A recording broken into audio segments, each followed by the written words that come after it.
During a massive attack on Ukraine on the night of January 9th, Russia launched a strike with an Oreshnik medium-range ballistic missile. Around midnight, a series of loud explosions was heard in Lviv. This was reported by the city's mayor, Andriy Sadovyi. Footage of the attack on Lviv appeared online.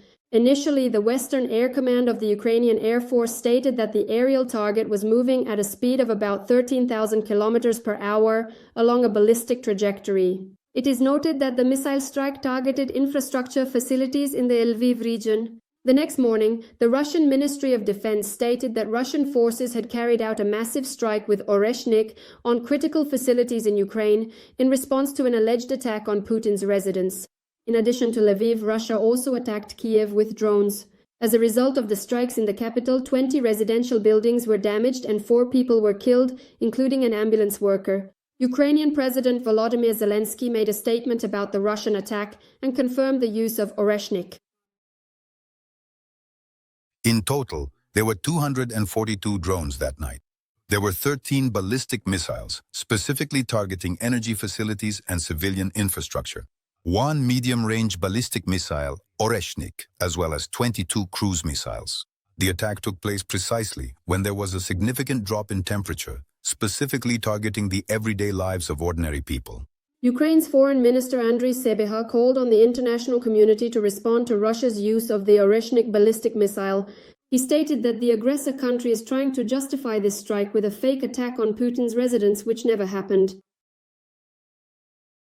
Putin is using a medium-range missile near the borders of the EU and NATO in response to his own hallucinations. This is a real global threat, and it requires a global response.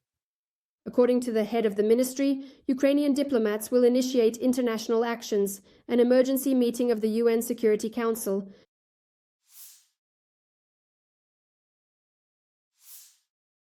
Mass protests continue in Iran. Demonstrators are taking to the streets of Tehran and other major cities. Amid the protests, the Iranian authorities have completely restricted public access to the internet. According to the monitoring organization NetBlocks, the country is experiencing an almost complete nationwide internet blackout. Violent clashes between demonstrators and security forces continue to occur. In Tehran, protesters used a crane to dismantle the large spherical emblem of the Islamic Republic of Iran. In addition, they are hanging the flag from the Persian era throughout the country. Security forces are firing live ammunition at people and using tear gas. Some of the demonstrators are throwing stones in response. The Iranian news agency Fars also reported that in the southwest of the country, armed individuals shot and killed 2 police officers. The protests have spread to 111 cities and towns across all provinces of Iran. Since the start of the protests, at least 45 demonstrators have been killed, according to the Norwegian organization Iran Human Rights. Among them are 8 minors. Iranian authorities previously reported that more than 20 people have died during the protests, including members of the security forces. Meanwhile, U.S. President Donald Trump reiterated his warning to the Iranian authorities about U.S. interference. Speaking on Salem News Channel, he stated, "Things are going very badly for them, and I made it clear to them that if they start killing people, which they usually do during their riots, if they do that, we will hit them very hard." When the host pointed out that dozens of protesters had already died in Iran, Trump said that there had been a stampede there, and people died due to problems with crowd control and other issues. Republican Senator Lindsey Graham has also spoken about a strong response against the Iranian authorities.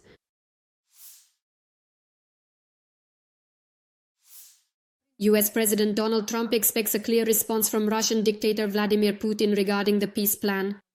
According to Axios, so far Putin has not shown any willingness to agree to or even seriously consider the existing draft peace agreement.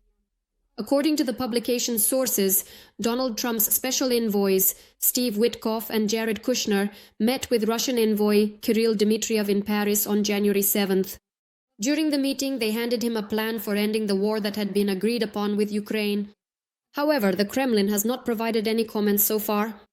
Meanwhile, in an interview with Fox News, Donald Trump spoke about the seized Russian tanker Mariner. He boasted that the US is already unloading oil from it. According to the American leader, the Russian warships that were escorting the tanker did not put up any resistance. We intercepted a Russian cargo ship that was on its way there. It was being escorted by Russian ships, but they decided not to mess with us. Donald Trump stated that he does not consider the seizure of the tanker to be a harsh decision. He also refused to answer the question of whether he had spoken with the Russian dictator Vladimir Putin. The New York Times writes that this incident has become a public humiliation for Putin. The article notes that for Russia, which officially appealed to the United States to stop the pursuit of the tanker, this move became yet another insult from Trump. In addition, in an interview with the New York Times, the American leader spoke about his interest in Greenland. In response to the question of what is a higher priority for him, acquiring Greenland or preserving NATO, Trump refused to give a direct answer, but admitted that he might have to make a choice. Trump also stated that Xi Jinping might seize Taiwan but would not dare to do so while he is president of the United States.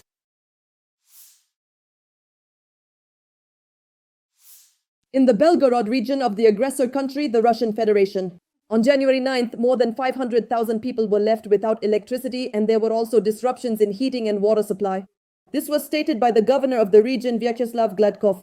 We have 556,000 people without electricity in 6 municipal districts.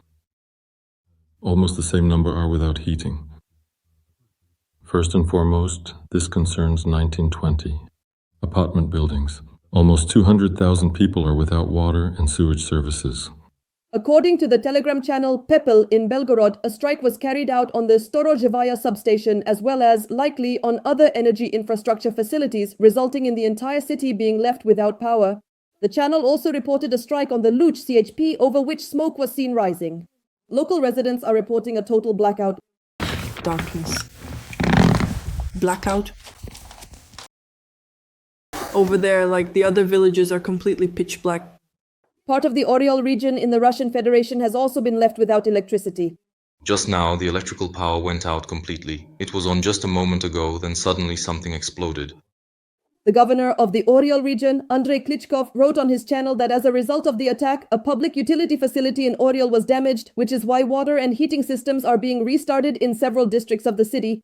Meanwhile, reports online say that the Oriol CHP plant was hit. Let us recall that on the night of January 9th, the Russian Federation launched a massive strike on Ukraine. Kyiv, Lviv, and other regions of Ukraine were hit. According to Ukrainian President Volodymyr Zelensky, Russia launched about 250 drones, 13 ballistic missiles targeting energy facilities and civilian infrastructure, 1 medium-range Oreshnik ballistic missile, as well as 22 cruise missiles at the country. There are dead and wounded. The attack was carried out during a period of significant cold, which worsened its consequences for the civilian population.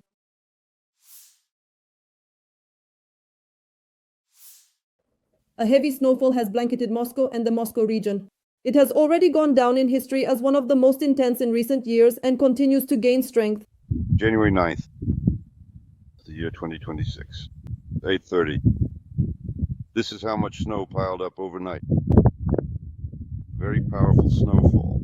The roads have been leveled out. The snowdrifts were over 10 meters high.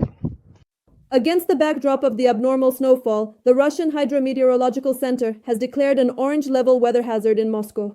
Due to the blizzard, more than 80 flights have been delayed from Moscow. Currently, more than 45 flights cannot depart from Vnukovo, more than 20 from Sheremetyevo, and more than 10 from Domodedovo. The Moscow Railway has switched to enhanced operations due to the snowfall. Railway workers are diligently carrying out continuous round-the-clock and absolutely essential work to meticulously clear the tracks and critical infrastructure of significant snowdrifts and accumulated ice. According to passengers, trains arriving in Moscow are delayed. At Kazansky station, people are waiting for the arrival of delayed trains. Lines are forming in the station halls and on the platforms. At the same time, according to people, the actual arrival times of the trains are not being displayed on the boards.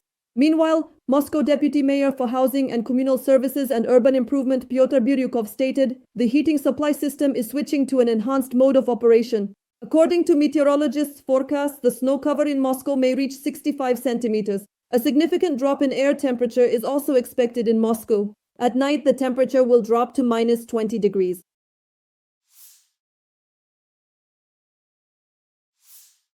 The Russian Federation has terminated the investigation into Major General Alexander Talapil, who was allegedly involved in the downing of an Azerbaijani passenger plane over Grozny.